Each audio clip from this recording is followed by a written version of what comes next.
বাড়ির কালী পুজোর সময়টা এতটাই স্মৃতিদায়ক ছিল যে আমি একটা সময়ও ছাড়িনি তোমাদের সাথে শেয়ার করতে। তো এই দেখো, সবার শেষে আমরা খেতে বসে পড়েছি।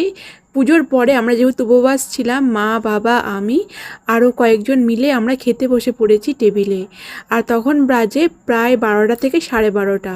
প্রথমেই পড়লো দেখো অসাধারণ স্বাদের ভেজিটেবিল চপ, যেটা আমার ভীষণ ভালো লেগেছে। আরও খাওয়ার ইচ্ছা ছিল, তবে বেশি রাত হওয়ার জন্য একটাই খেয়ে নিলাম। এরপর পোলাও দিয়েছে, আর সাথে হচ্ছে বেশ ঝোল ঝোল আর ঝাল ঝাল আলুর দমটা ছিল। সারাদিন কাজকর্ম করে সবাই ক্লান্ত হয়ে গিয়েছিলাম, আর বোন অফিস থেকে ফিরে আমাদেরকে সবাইকেই খাবার দিচ্ছিল, সার্ভ করে দিচ্ছিল। এই দেখো চলে এসেছে আমের পাতলা চাটনি, সাথে পাঁপড় ভাজা।